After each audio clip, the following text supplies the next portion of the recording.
vamos a hacer a las 2:30, creo. Ya.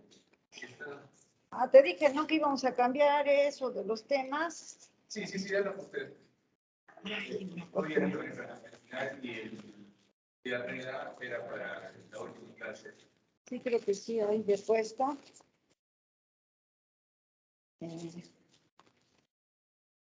¿Cómo toca?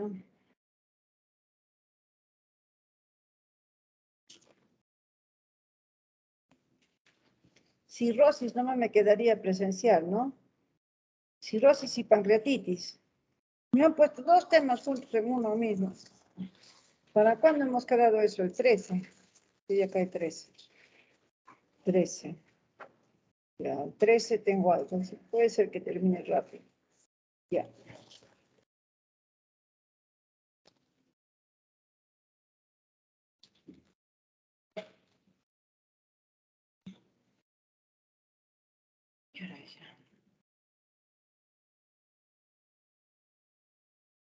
Me dicen que tengo que estar cerca de acá porque no escuchan los demás, ¿no? Porque cuando camino no escuchan los demás, creo que algo así me ha dicho, los que están creo en virtual.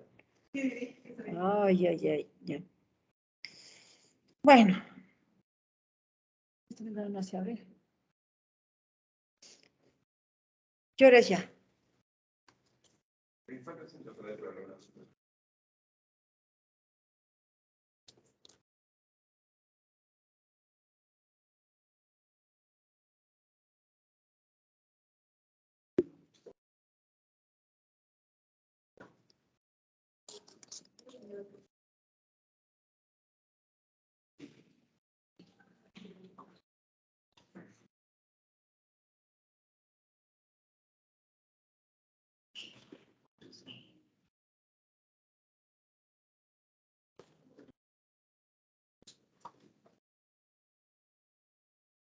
Pero buenas tardes. Hola, buenas tardes.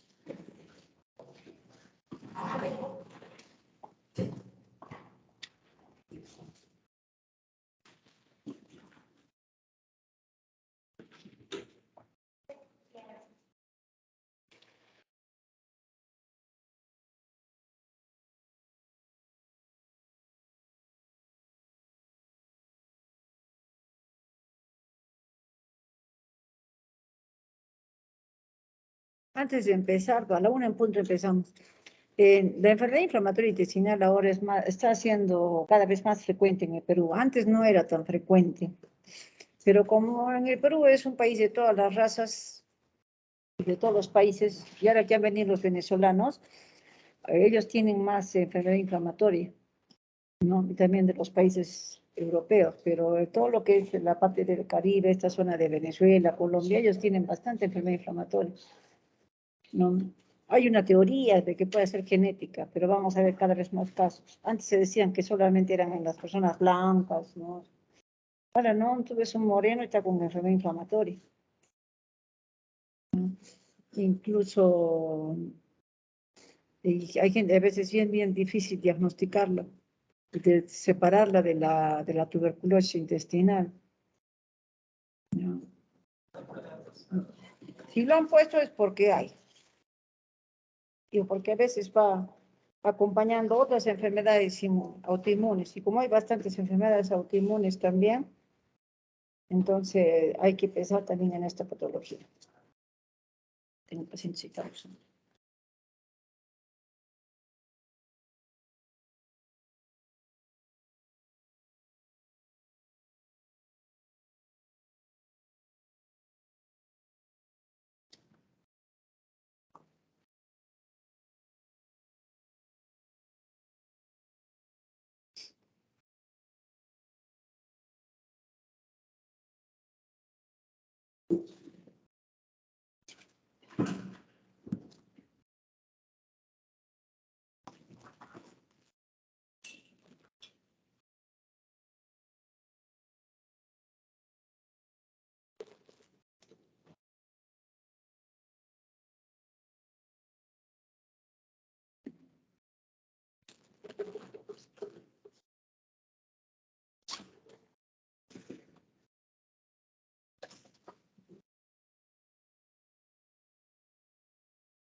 Bueno, vamos a empezar. Bueno, como su nombre dice, la enfermedad inflamatoria intestinal es una patología que ataca el intestino delgado, intestino grueso o desde la boca hasta todo lo que es tracto digestivo. Vamos. Ay, ¿por qué está así esto?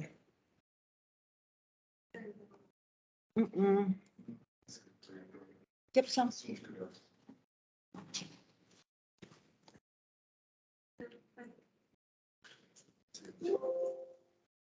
¿Qué pasa?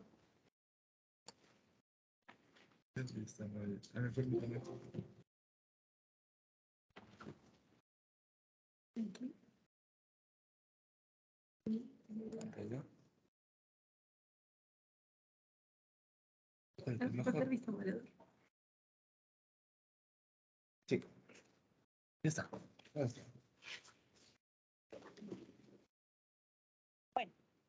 ¿Cuál es el concepto de enfermedad inflamatoria intestinal? Como su nombre dice, es un grupo de entidades que se caracterizan por procesos inflamatorios agudos o crónicos del tracto digestivo. Y afecta primordialmente, lo que es la enfermedad inflamatoria, como le dije, puede ser desde la boca hasta el ano, pero generalmente se altera todo lo que es intestino delgado y grueso. ¿Ya?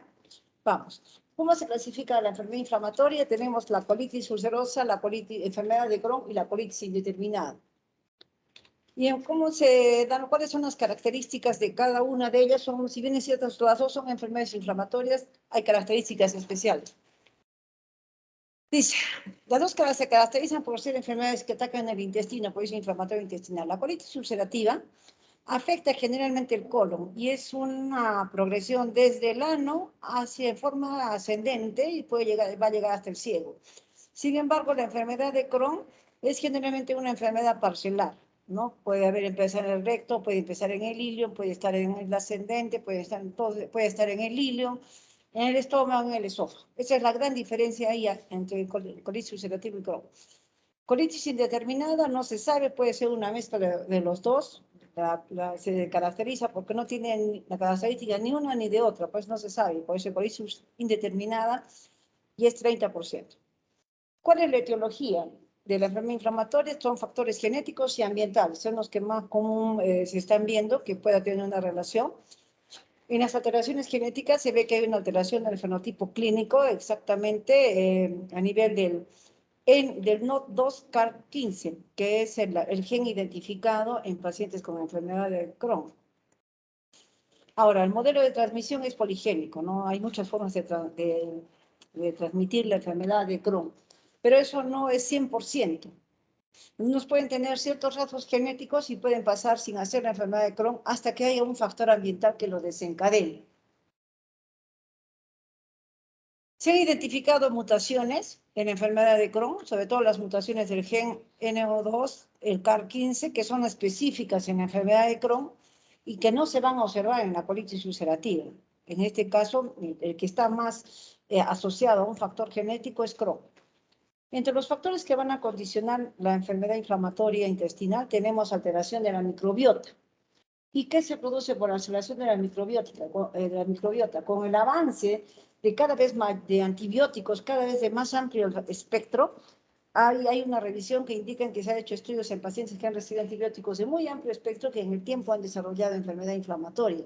Entonces eso podría hablar a favor de la alteración de la microbiota intestinal. Dice que el tabaquismo puede contribuir en forma positiva, puede disminuir el cuadro clínico de la enfermedad de Crohn, pero no de la colitis ulcerativa. Pero sería algo contraproducente decirle a un paciente que fume para que se baje su enfermedad inflamatoria, ¿no? Pero que hay una alivia. ¿Cuáles son los procesos relacionados a la enfermedad de Crohn? Tenemos la barrera epitelial, las vías de interleuquinas y la TH, reclutamiento de las células inmunológicas, la detección microbiana. Todas estas asociadas con cierto factor no inmunológico que sí se desencadena en el mismo proceso inflamatorio de la enfermedad. Acá tenemos la barrera intestinal o epitelial y todo lo que es la alteración inmunológica que va a condicionar el proceso inmunológico propio de la enfermedad. Acá en la enfermedad de Crohn colitis ulcerativa tiene que haber una sobrealteración del sistema inmunológico intestinal, ¿no? Que va a condicionar, por eso es una inflamación, donde va a influir bastantes células, interleuquinas, factor de necrosis, neutrófilos, linfocitos. ¿Cuáles son las estrategias de reclutamiento, estrategias terapéuticas? O sea, se han ido sacando bastantes medicamentos, se han ido cambiando en el tiempo los medicamentos en relación a la posible causa, ¿no? Si es un reclutamiento celular, hay que dar un tratamiento para disminuir la reacción celular, como cuál, los antiintegrinos. Si hay mediadores inflamatorios, ¿qué podemos hacer? Buscar medicamentos antiinflamatorios que alteren el proceso inflamatorio, los corticoides, las mesalacinas. Si hay una interacción entre linfocitos T y las células presentadoras de antígeno, utilizamos inmunosupresores como la azatiropina, el metotrexato. O cada medicamento que se ha ido produciendo en el tiempo va en relación a cierto factor que está condicionando la enfermedad inflamatoria, ¿no? Puede ser un problema inmunológico, el mismo tratar de frenar el proceso inflamatorio, todo eso va en relación, incluso los receptores de membranas y citoquinas contra los anti-TNF. Los anti-TNF, que es la terapia biológica actual, va en relación a tratar de bloquear las células de las membranas celulares del enterocito, ¿no? Entonces, es lo último que se está utilizando, tratar de que la membrana del enterocito no se altere por el proceso inflamatorio. ¿Cuáles son? La enfermedad de Crohn no solamente se va a presentar o va a debutar con diarrea crónica, síndrome de malabsorción, anemia, diarreas, va a manifestarse. Y también a veces han venido a gastro por otras especialidades. Por ejemplo, una epiescleritis, una uveitis, cataratas subcapsulares. A veces oftalmo ha hecho el diagnóstico, nos manda a gastro. También problemas de pacientes que tienen con colangitis enterosante primaria, en pacientes que hacen colelitiasis, pacientes que debutan con hepatitis y a la par pueden tener o estar debutando una enfermedad de Crohn. Y procesos tromboembólicos como trombosis venosa profunda, la tromboflebitis, la embolia pulmonar, trombosis mitrocliniana, trombosis global. Todo lo que es la trombosis venosa profunda generalmente no es primaria, puede ser secundaria a numerosos procesos inflamatorios u oncológicos. ¿Cuáles son las manifestaciones extraintestinales de la enfermedad de Crohn? Ya hemos visto que a nivel pulmonar va a producir bronquitis, bronquiectasias, enfermedad pulmonar intersticial, infecciones, serositis, puede haber a nivel de la colangitis esclerosante, a nivel de las vías biliares, puede haber cálculos renales, puede haber uveitis, episcleritis, etcétera. Puede haber espondilitis anquilosante. Hay una relación directa en reumatología. Ellos han hecho diagnóstico de espondilitis y nosotros les hacemos diagnóstico de Crohn. O debuta primero espondilitis y después Crohn o Crohn espondilitis. Hay una relación directa, la amiloidosis. Las diarreas crónicas, ¿no? Todas esas son patologías con manifestaciones extraintestinales. Tenemos 20% de pacientes con enfermedad inflamatoria que desarrollan, dice, artritis. Por eso le digo, siempre pacientes que tengan artritis o que tengan dolor puede tener una espondilitis u otra patología reumatológica. En pacientes que presentan también trastornos depresivos durante su vida, en los que no tienen enfermedad inflamatoria, puede haber la posibilidad de que estos estén o vayan a debutar una enfermedad inflamatoria intestinal. A veces uno dice, no es diarrea crónica, el paciente está deprimido porque a veces no sabe qué es lo que tiene y resulta que le descubres una anemia, el proceso inflamatorio intestinal y vas aumentando más, estudiando más y le diagnosticas una enfermedad inflamatoria. Hospitalizaciones recurrentes y cirugías. 85% de los pacientes con enfermedad inflamatoria comunicaron que habían sido hospitalizados en los últimos 5 años. Eso es cierto porque hay pacientes que los han operado previamente por alguna fístula perianal o una fístula anorrectal o una fístula enterocutánea y había sido enfermedad inflamatoria. Y ya los operan y los vuelven a reparar y nunca cierran las fístulas y después les hacemos el diagnóstico. Hasta 70% de los pacientes con enfermedad de Crohn operados finalmente necesitan una segunda, hasta 3, 4, 5 reintervenciones porque sus fístulas se las abren. Al final uno tiene que dar terapia primaria a la enfermedad de Crohn porque la cirugía no es resolutiva. En casos de debut, cuando ya esto ya es demasiado, entonces recién interviene la cirugía, pero previamente hay que calmar el proceso inflamatorio. Pacientes con colitis ulcerativa, que es otra cosa, tienen más posibilidades de ser hospitalizados. ¿Por qué? Porque van a desarrollar anemia, diarreas crónicas, pueden hacer fiebre o puede ser alguna complicación propia de la colitis ulcerativa como un colon tóxico. La enfermedad de Crohn, como habíamos dicho, es un proceso inflamatorio de todo el tracto intestinal, principalmente desde la boca hasta el ano. Esa es la gran diferencia también con colitis ulcerativa. La porción más baja del intestino ilion es la parte más afectada, a diferencia de la colitis ulcerativa que puede ser más en el recto colon. Acá hay una tabla en la que les indica que cómo Crohn afecta las partes del tracto digestivo. Si es esófago, estómago y duodeno, es poco, 3 a 5%, o sea, no toma tanto el tracto digestivo alto. Pero si ustedes se fijan, intestino delgado y grueso, 40 a 56%.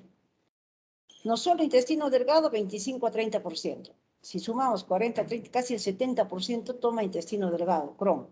Intestino grueso no es mucho, 20 a 25%, pero sí lo hemos visto, pero la región perianal, 30 a 40%. O sea, tenemos que fijarnos, intestino delgado y región anorrectal. Lo que hemos visto nosotros en la práctica es más intestino delgado y anorrectal. Colon casi no hemos visto en enfermedad de Crohn. ¿Cuáles son los síntomas clínicos? El paciente generalmente tiene un dolor abdominal recurrente, tiene una diarrea crónica, tiene pérdida de peso. Algunos logran pasar, se les logra palpar una masa dependiendo de que haya una estrechez a nivel intestinal. Pueden haber estrecheces que pueden condicionar dilataciones a nivel del intestino delgado y uno sentir una masa. Porque puede haber estrechamientos, puede haber estenosis segmentarias. El paciente, como tiene un proceso inflamatorio, va a cursar con fiebre o febrícula. Puede haber fístulas. Las fístulas perianales o fístulas múltiples, o fístulas que no curan, o fístulas que las reoperan constantemente, pueden ser una fístula que está debutando una enfermedad de Crohn. Y las manifestaciones extraintestinales que les he dicho. La tríada clásica es la que les he mencionado anteriormente, que es el dolor, diarrea y pérdida de peso. El dolor generalmente se localiza en fosa ilíaca derecha porque hemos dicho que es más, el mayor porcentaje va en intestino delgado, ¿no? En algunos casos pueden requerir en la región periumbilical porque recuerden que las asas intestinales están aglomeradas, no están completamente organizadas, todas están apelotonadas a nivel de la cavidad abdominal. Las manifestaciones clínicas del Crohn pueden ser digestivas y extradigestivas, ya hemos dicho, diarrea, dolor abdominal, fiebre, pérdida de peso, y las manifestaciones gástricas que hemos tenido en algunos pacientes pueden tener enfermedad granulomatosa. A nivel, en una endoscopía encontramos una enfermedad granulomatosa, puede ser Crohn, ¿ya? Ahora, el 25% de los casos de la enfermedad de Crohn, ya hemos dicho que su trilogía de sus patologías, de sus síntomas clínicos, pérdida de peso, dolor abdominal y diarrea. El diagnóstico de la enfermedad de Crohn va a ser clínico, que es lo que hemos dicho anteriormente, radiológico, hay ciertos cambios a nivel intestinal, por ejemplo, hay unos cambios mucosos, va a haber úlceras, va a haber, que se llaman pólipos inflamatorios o puede haber pseudopólipos, va a haber una alteración de los pliegues intestinales, los pliegues se comienzan a edematizar, va a haber cambio del calibre de las heces, puede haber estenosis, dilataciones, fístulas, asimetría de las lesiones. Por eso es que esos cambios, cuando uno estudia la enfermedad inflamatoria, tiene que pedir de cajón una radiografía de esófago, estómago, duodeno, o pedir también un tránsito intestinal para ver si no hay, o pedir estudios de tomografía, entero-TAF, entero-resonancia, que nos van a permitir ver si hay edema, si hay depresiones, si hay estrechamientos.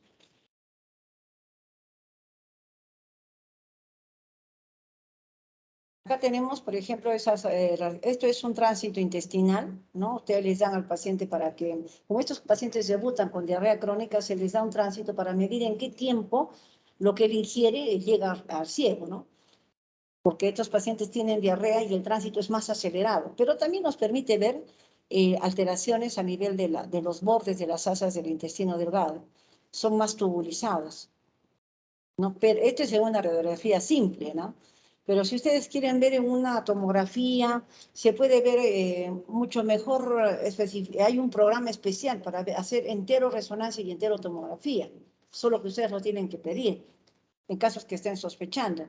El signo de la cuerda es propio de la enfermedad de Crohn, porque se asocia más a compromiso del íleo. Ese es el signo de la cuerda, que eso les pueden tomar en el examen. El signo de la cuerda, que es una imagen radiológica propia de la enfermedad de Crohn. Acá tenemos también, hay un discreto, dice enderezamiento, se pone más recto, miren las asas del intestino delgado son más rectas, se pierde un poco las austrias, acá hay un poco de estrechamiento, acá hay edema de la pared intestinal. Acá estamos viendo, miren, una estenosis en esta zona del intestino delgado a nivel del ilio, ¿no? Y estos pacientes pueden cursar con cuadros de pseudo obstrucción intestinal o suboclusión intestinal alta. Hay criterios endoscópicos, ya hemos dicho clínicos, radiológicos, ahora nos vamos a endoscópicos. Generalmente cuando uno sospecha de una enfermedad inflamatoria, la colonoscopía es el cajón. ¿Y qué tenemos que ver? Hay que buscar, como le digo, soluciones de continuidad que son ulceraciones, hay que ver que no haya aftas, hay que ver que no haya granulaciones, granularidad, no hay que ver si hay pseudopólipos, pólipos, áreas segmentarias de áreas de mucosa sana, de mucosa alterada, todo eso se ve a la colonoscopía o a la enteroscopía. Hacemos colonoscopías si es que estamos sospechando que es un Crohn que está afectando el colon. Y si no, hacemos enteroscopías si estamos sospechando que está en intestino delgado o a nivel del ilio. O nos metemos por la colonoscopía al ilio también y nos metemos, avanzamos un poco más, o también hacemos una colonoscopía de doble balón retrógrada y podemos ver también todo lo que es intestino delgado, o también la cápsula endoscópica, siempre y cuando no tenga algún estrechamiento, ¿no? Generalmente cuando vemos en el ilio va a haber pues, generalmente úlceras, nodulaciones, que son muy similares a la tuberculosis intestinal. Ahora, ¿qué se ve? ¿Cuál es la diferencia endoscópica entre la enfermedad de Crohn y la colitis ulcerativa? Ustedes van a ver apariencia endoscópica en el recto, en la enfermedad de Crohn, está respetado. Puede haber, pero generalmente está respetado porque más es parcelar. Pero sin embargo, con la colitis ulcerativa, siempre va a afectar inicialmente desde el recto. El patrón vascular en el Crohn es normal y sin embargo en la colitis ulcerativa se altera el patrón vascular. Es una alteración, es vasos cortos, rectos, que pierden la distribución normal que deben tener en la mucosa. La mucosa de la enfermedad de Crohn está salteada, o sea, hemos dicho que es en parches, sin embargo, el otro es continua, la mucosa es más friable, está presente en el Crohn y en la colitis ulcerativa la mucosa está muy inflamada, entonces uno toma una biopsia, fácilmente sangra, fácilmente el paciente puede sangrar espontáneamente, puede haber úlceras en los dos, va a haber granularidad más frecuente en Crohn, la friabilidad es más frecuente en Crohn, pero también hay que se llama colitis ulcerativa. En colitis ulcerativa los pacientes vienen, como dice su nombre, colitis ulcerativa. Son múltiples úlceras, ¿no? Fácilmente sangran y muy friables a la toma de biopsia. Todavía Crohn es un poco más duro. Y entre otras diferencias, apréndanse esas diferencias que les va a servir para poder saber distinguir endoscópicamente una enfermedad de Crohn. Acá tenemos un colon normal. Miren cómo se engruesan las paredes del colon en la enfermedad inflamatoria intestinal por Crohn. Es un engrosamiento y un empedrado de la mucosa. En la colitis ulcerativa, sin embargo, hay un adelgazamiento. Generalmente casi toma la mucosa. Sin embargo, Crohn puede fistulizar y la colitis ulcerativa no. Pese a que Crohn está más engrosado, es la que fistuliza, ¿ya? Y acá se ve la alteración histológica de los cambios que se producen en el Crohn. Acá ven las imágenes endoscópicas, esto es un colon normal, acá ven una zona de mucosa granular, friable, acá están los pseudopólipos, ¿no? Y pueden haber múltiples de ellos, y a veces hasta se pueden confundir con poliposis intestinal. Esta es una úlcera aftoide, esto podemos encontrar en la colitis ulcerativa, varios de estos, ¿no? Si son úlceras que tienen aftas, esto quiere decir que van a sangrar. Tenemos acá una úlcera con bordes congestivos, friable, cubierta de fibrina, esto es un colon. Tenemos acá intestino, ahí viene como las granulaciones, el edema, la pérdida del patrón muscular. Acá tenemos úlceras, edemas. Acá también seguimos en el colon, miren estas ulceraciones. Si imagínense todo el colon tomado por estas ulceraciones, este paciente viene bajo de peso, con dolor, con diarrea, con moco, con sangre. Si es en el colon, hacen una infección intestinal subyacente asociada a meriasis o otras bacterias intestinales. Acá tenemos úlceras superficiales y erosiones. Hay una afectación del colon sigmoides. Miren, en algunos casos se pueden incluso formar pseudotabiques, pseudogránulos, pseudopólipos, que es muy común. Y uno de los exámenes que nos ayuda a hacer el diagnóstico de enfermedad inflamatoria es la cápsula endoscópica, que antes no había, ¿no? La cápsula endoscópica nos permite evaluar el grado de extensión, ¿no? Nos permite tomar imágenes, pero nos limita a tomar biopsias. Y en algunos casos se les ha quedado atrapada la cápsula endoscópica y ya tienen que entrar a sacar con la colonoscopía con la biopsia es fundamental. pero no completa, porque se ha visto varios pacientes que se les ha repetido varias biopsias y no salía, no podía hacer el diagnóstico el patólogo. Por eso es que se ha llegado a la conclusión que la enfermedad inflamatoria es clínica, radiológica, endoscópica, laboratorial y histológica. Ya no es como antes, solamente histológica, que les rompía la cabeza a los clínicos porque no podían hacer diagnóstico, porque la biopsia nunca salía, no nos ayudaba. No en todos los pacientes salen. Ahora, ¿cuáles son los criterios patológicos o anatomopatológicos?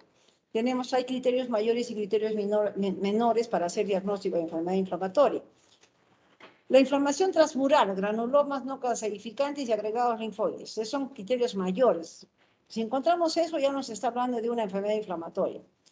Si encontramos 3 criterios mayores, eso ya histológicamente es una enfermedad inflamatoria. Tenemos criterios menores, inflamación de la submucosa con arquitectura epitelial conservada, hay retención de moco, inflamación mínima y fisuras. ¿Ya? Pero son criterios mínimos.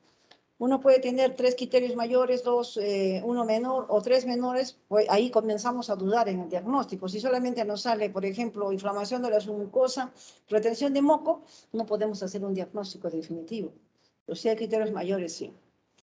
La clasificación de Montreal nos ayudó a poder determinar cuáles son, de qué manera podemos nosotros facilitarnos el estudio de la enfermedad de Crohn, a qué edades más afecta, cuál es su curso normal, cuál es la localización. Esos 3 criterios es lo que ha utilizado la clasificación de Montreal. Edad de diagnóstico, hay pacientes que debutan con colitis ulcerativa o Crohn en menores de 16 años. Otros debutan entre 17 a 40 años y la mayoría de pacientes con enfermedad de Crohn tienen más de 40 años.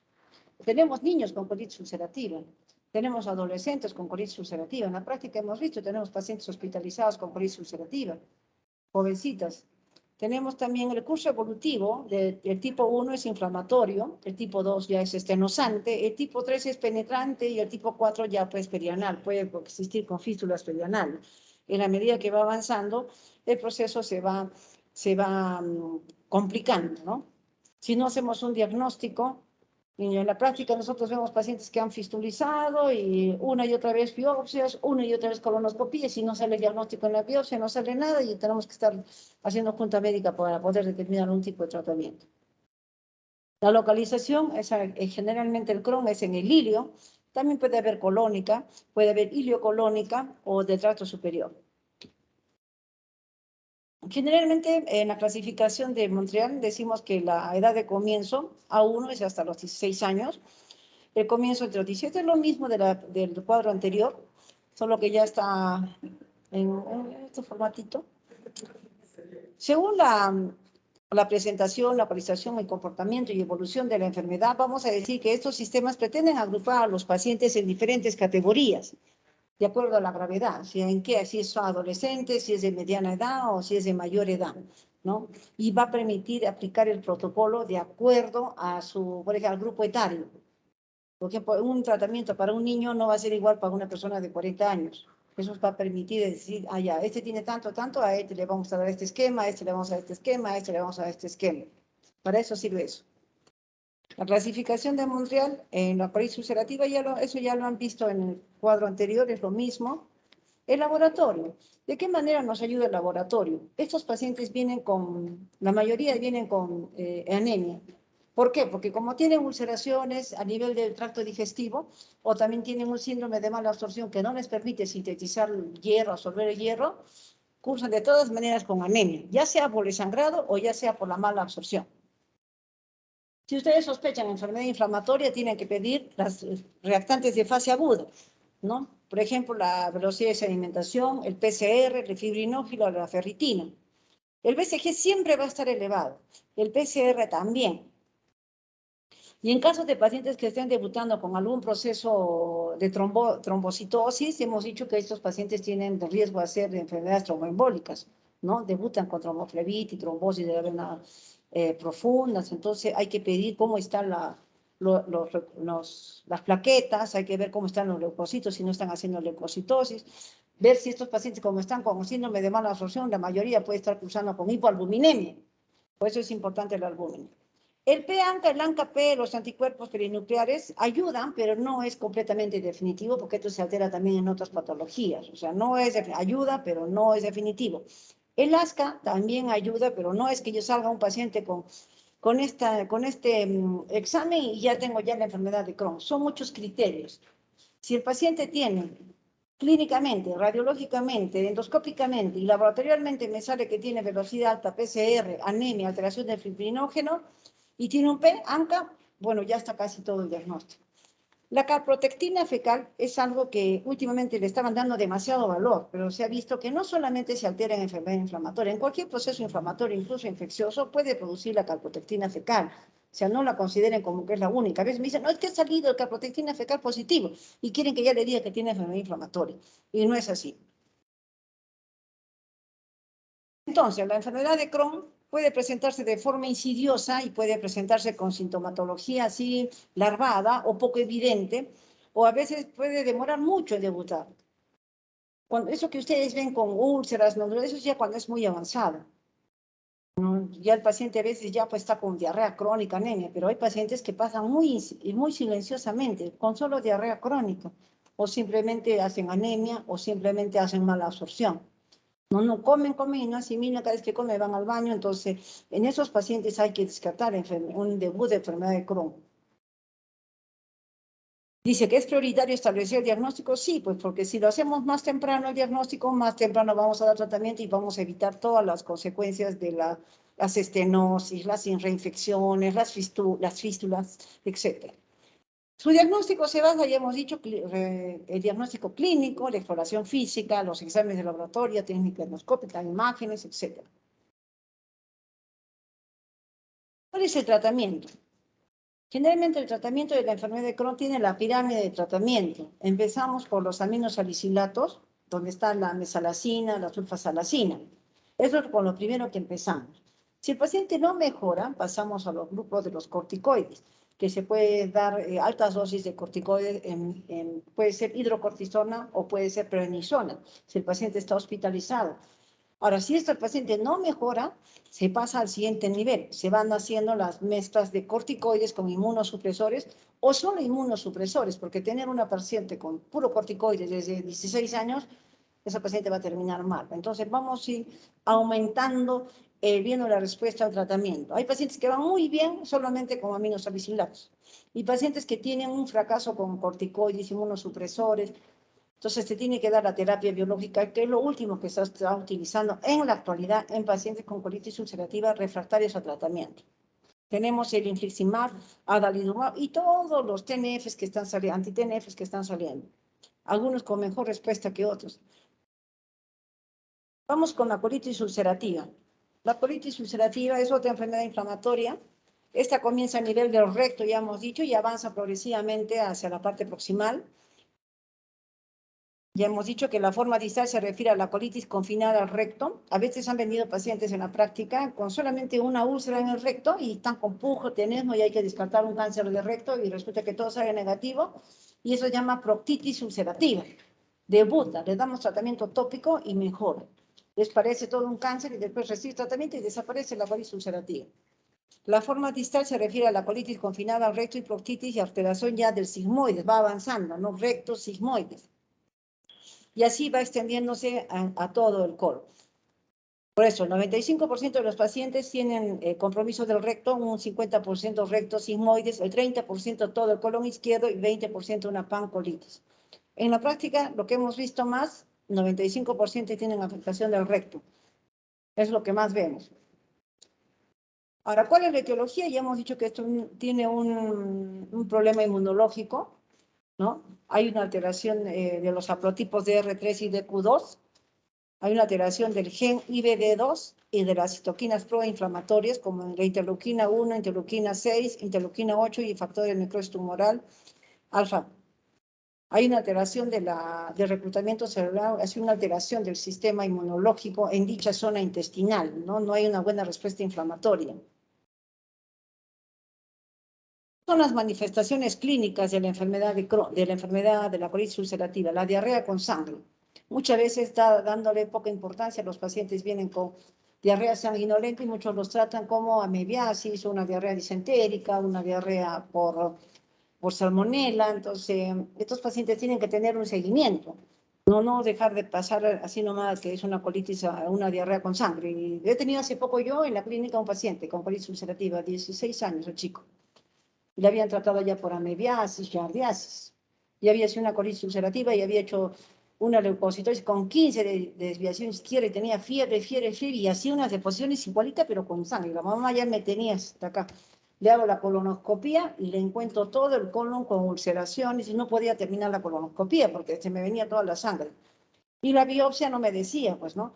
Al final dije, esto que tiene velocidad alta, esta diarrea con sangre, es una amebiasis, porque el examen de laboratorio me salía primero amebas y lo traté como amebiasis. Después volvió a venir con diarreas con sangre y con fiebre. Y ahí recién le hago la colonoscopía y lo encuentro. Pero la biopsia no me decía, colitis ulcerativa. Entonces, a pedir una enterotomografía y ya más o menos ya fui viendo los análisis de laboratorio, velocidad, todo hice una conjugación y llegué a la conclusión que era una colitis ulcerativa, que había hecho una infección sobreagregada, que por eso el chico estaba mal. Al final empezamos tratamiento con mesalazina y bueno, hasta ahorita no regresado. Este chico tenía dolor abdominal, decía que defecaba y que quería seguir defecando, tenía distensión y meteorismo, igualito, la misma clínica y las diarreas con sangre y moco. ¿Cuál? La colitis ulcerativa también va a manifestarse con enfermedades extradigestivas, ¿no? Igual que Crohn. Pueden haber arteritis, espondilitis anquilosante. Recuerden, espondilitis anquilosante se asocia a CUSI o se asocia a Crohn. Enfermedades dermatológicas debutan con eritema nodoso, pioderma gangrenoso. Esos pacientes de dermatología los has diagnosticado, algunos ¿cómo se dice? Debutan con piodermas. Conjuntivitis, epioscleritis y trastornos que se llama de la vía biliar con colangitis esclerosante. Pacientes que tienen colitis esclerosante primaria, nosotros siempre les estudiamos el colon, porque pueden tener colitis ulcerativa. También tenemos los criterios de Montral, igual que había en la enfermedad de Crohn, también tenemos la extensión 1, extensión 2 y 3, ¿no? Uno es desconfinado al recto, se llama proctitis ulcerativa. También puede haber colitis ulcerativa izquierda y colitis ulcerativa extensa. Eso según la clasificación de Montreal. También la clasificación de Montreal también ve el grado de complejidad o de severidad del caso, pero esto va asociado a la sintomatología y al número de evacuaciones. Más evacuaciones, más compromiso. Menos evacuaciones, menos compromiso. Hay otra clasificación de severidad de True y White. Eso lo utilizan en la práctica algunos colegas más que otros. Hemos visto pacientes que debutan, vemos que tienen que tener número de deposiciones, cuántas tienen, si es menos de 4. Este chico tenía más de 5 deposiciones por día, estaba en moderado. ¿Tenía sangre en ese? Sí, tenía sangre en ese. Si la mamá cada rato me mandaba en fotos sus deposiciones. Hacía fiebre todos los días y siempre estaba taquicardia igualito. Y la hemoglobina estaba anémico, estaba con 10, después bajó a 9. La velocidad alta. Todo esto nos va a permitir estos criterios determinar el grado de severidad. El muchacho estaba en grado moderado. En cuanto a los hallazgos endoscópicos, también tenemos que tener ciertos criterios de severidad. Hablamos de un patrón vascular, de un patrón hemorrágico y de un patrón de erosiones y ulceraciones. Por ejemplo, cuando tienen un patrón vascular, conservan todavía su patrón vascular normal, está en 0, ¿no? Le damos un puntaje de 0. Pero si comienza a alterar el patrón vascular, puede haber obliteración en parse, porque hay una inflamación de los vasos sanguíneos a nivel intestinal que oblitera, porque se produce como una microvasculitis que va a condicionar las ulceraciones en dicha zona. Por eso es que es parcelar, no todos los vasos en la mucosa intestinal se obliteran, son en parches, y por eso que es así la colitis ulcerativa. Hay unas áreas de tejido normal, por acá está una ulcerita, por acá está más rojito, por acá está fibrinita, por acá está congestivo, acá hay buenos vasitos, y en otros no hay vasitos. Pues se altera el patrón vascular. Hemorragia, puede que no haya o solamente tenga diarrea, ¿no? Eso depende, pues, del grado de severidad, va a determinar la sintomatología del paciente. Acá tenemos en la parte de la enfermedad inflamatoria, decían, ¿por qué no le hacen una radiografía de contraste al paciente con colitis ulcerativa? No se le puede hacer en el momento. O sea, ¿no? Porque el paciente está debutando con una colitis ulcerativa, está con llena de ulceraciones y yo le voy a meter la presión contraste, le voy a producir hasta una microperforación, una perforación. Se hace ya cuando el paciente está estable y todo eso para ver cómo está quedando su colon, porque el colon en paciente con colitis ulcerativa, como pierde las austras, pierde el patrón vascular, se tubuliza. Y ustedes miren cómo termina el colon. Le decían el tubo del gasfitero. Eso le decían, ese era el signo, tubo del gasfitero. ¿Por qué? Porque quedaba todo rígido, entonces sin austras, sin pliegue, sin nada, ¿no? Esto cuando ya es demasiado crónico. Por eso dice pérdida de austras con múltiples ulceraciones que se ven al vario. Y estos pacientes que tienen estas estructuras son los que tienen a hacer la complicación más temida en pacientes con colitis ulcerativa, que es el megacolon tóxico. Ahora, acá tenemos una colitis ulcerativa que también tiene estas nodulaciones. Si yo miro así simple vista, digo, esto me parece un Crohn. Ah, no, pero estoy en colon. No, si es colon, es más colitis ulcerativa, que puede ser Crohn, pero hemos dicho que más colitis ulcerativa es colon.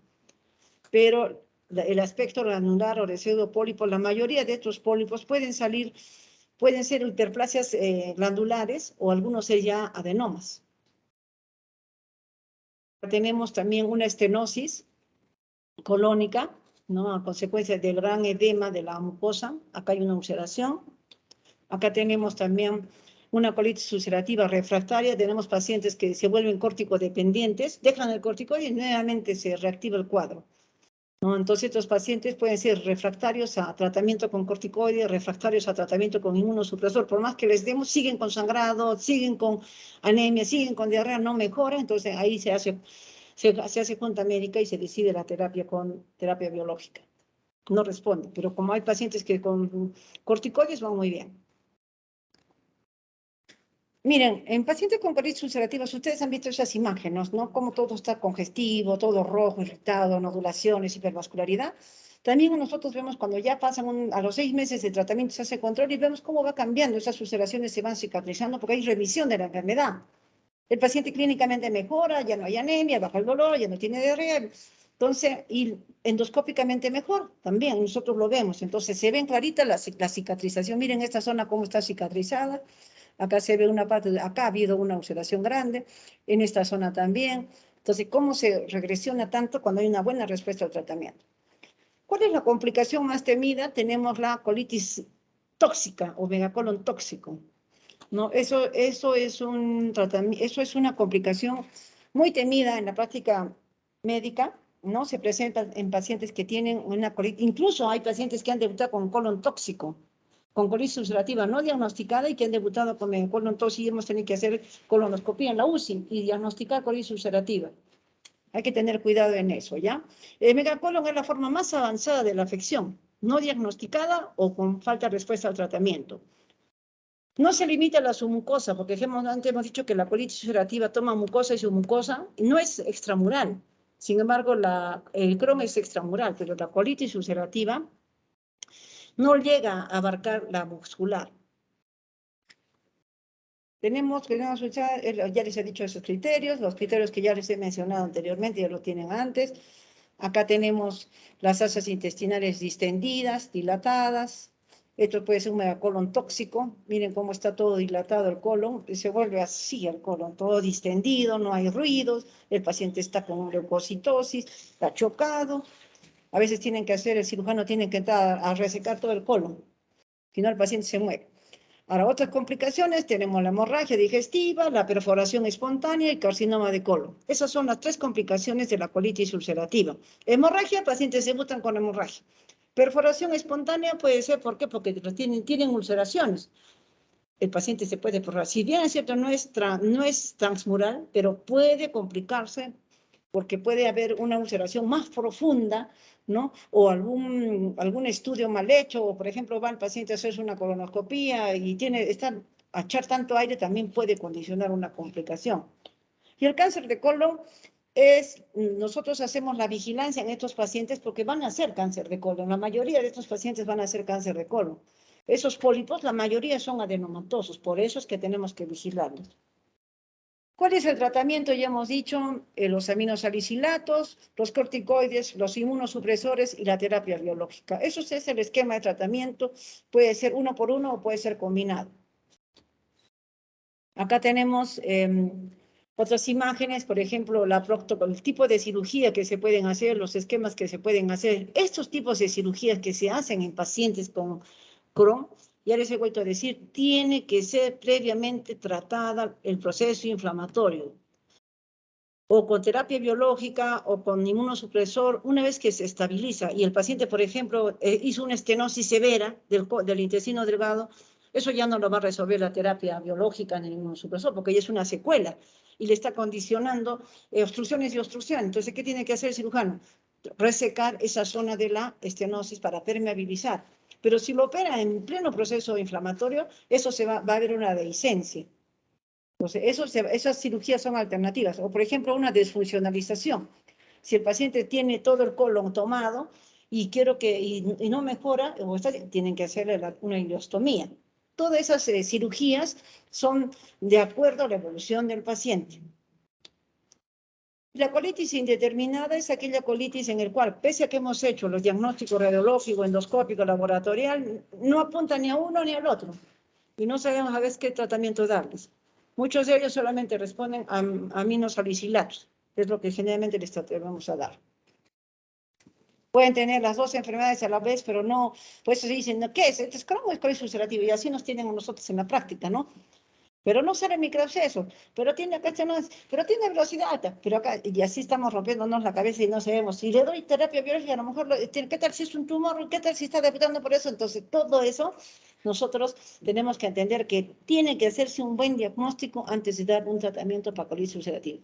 ¿Hay Crohn? ¿Hay colitis ulcerativa? ¿Hay colitis indeterminada? Sí. ¿Cuáles son los criterios que ustedes tienen que hacer? Clínico, radiológico, laboratorial, endoscópico, histológico. De solito histológico no sirve, ¿ya? Todo. ¿Alguna pregunta? Les he tratado de hacer lo más rápido que pueda. Si no se duermen como ayer, están ahí bostezando y están ya queriendo dormir. Aparte que tengo que ir a hacer cosas. Bueno, revisen. Es antibiótico. Antibiótico de amplio espectro. No sonda nasogástrica, puede poner sonda rectal y esperar. Si no mejora médicamente, es cirugía. Bueno, hasta ahorita yo he visto más que la mayoría ha respondido a tratamiento médico, al full antibiótico, pero otros han terminado, creo, más en cirugía. Pero a veces no hacemos todo seguimiento, pues lo veo en la emergencia una vez, ¿y qué ha pasado del paciente? Ah, ya lo han operado. El otro no, ya se murió. Se complicó y terminó en la UCI y ahí se murió. No me da colotox. ¿Qué más? Bueno, chicos.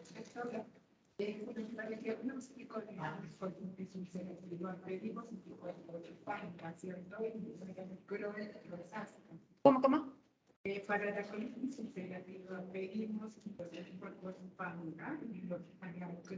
En los dos puedes pedir lo que es que se llama el calprotectina fecal, es para Crohn, así igual como el ASCA y el ANCA-P. Para lo que es colitis ulcerativa puedes pedir el ANCA-P, pero ya les he dicho que esos no son específicos y no te van a hacer un diagnóstico. Yo puedo tener un PANCA si me da una mebiasis. Entonces no te va a hacer un diagnóstico. Un examen de laboratorio no es un diagnóstico de nada. No nos acostumbremos a que el examen de laboratorio te haga un diagnóstico. No, pero así me han tenido con una doctora, no, es que tengo calprotectina fecal, tengo Crohn, no tienes Crohn, le digo, porque en la biopsia no hay nada, en tu colonoscopia no hay nada, en la radiografía decía hasta lima y al final me tenía loco con la calprotectina fecal y eso se altera hasta en un proceso infeccioso. Por eso la enseñanza y la doctora no se diagnostica una enfermedad por un examen de laboratorio. ¿Ya? Incluso solitamente por biopsia tampoco sale. Ya les he dicho que en la práctica hemos visto pacientes con colitis ulcerativa que los han tratado por Crohn, que los han tratado por tuberculosis.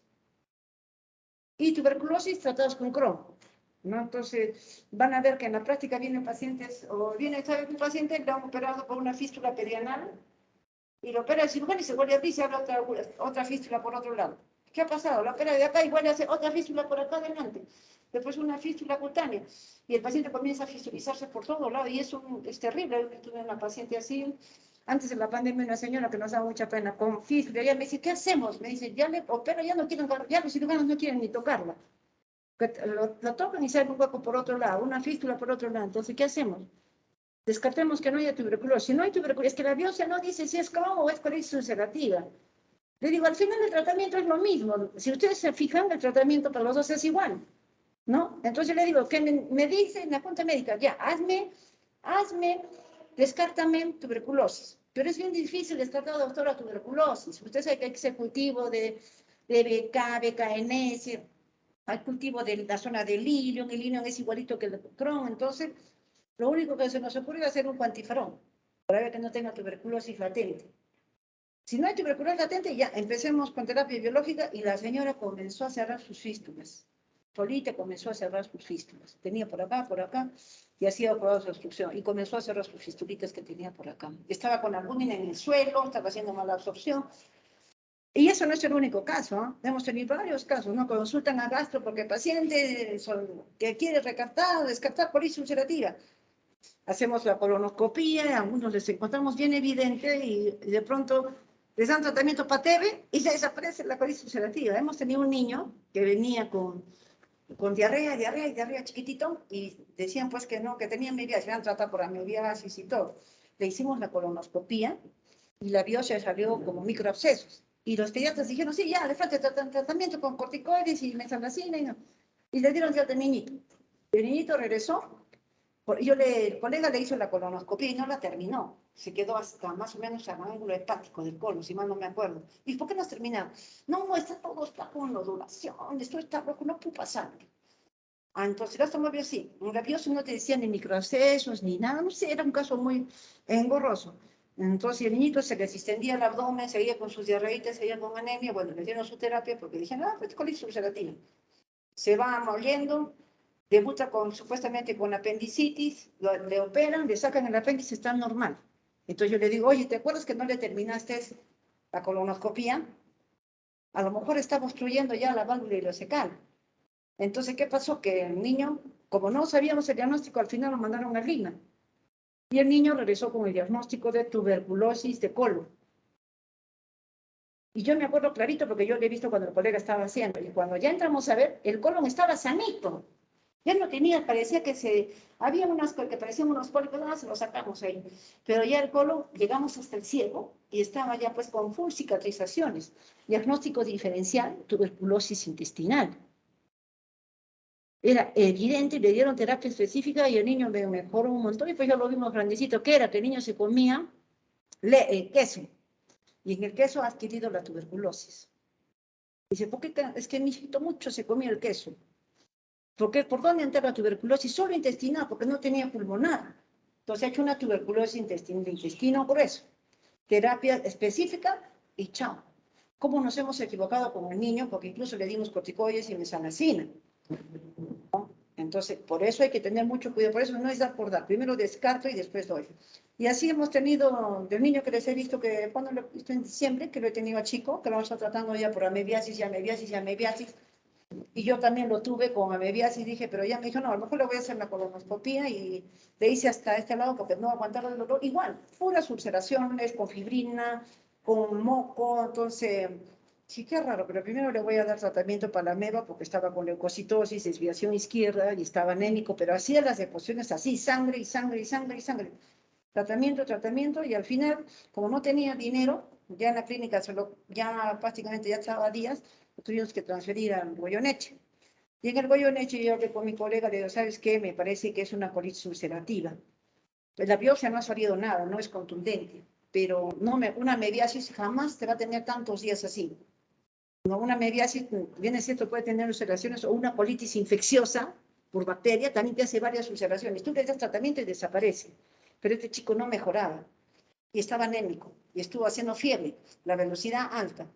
La colonoscopía con sospecha, ¿no? Y al final, allá en Goyoneche, le empezaron terapia con corticoides y después con mesalazina. Yo le conseguí varias mesalacinas y después, hasta ahorita la mamá ya no viene, porque cada rato me llamaba, me mandaba fotos de sus heces, de sus hijitos.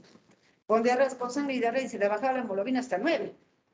Así son casos, por eso no hay que confundir las diarreas disentéricas, así no pasarlas, así nomás igual como el niñito, ¿no? Y así tengo estos casos clínicos que es bueno que en la práctica se ven.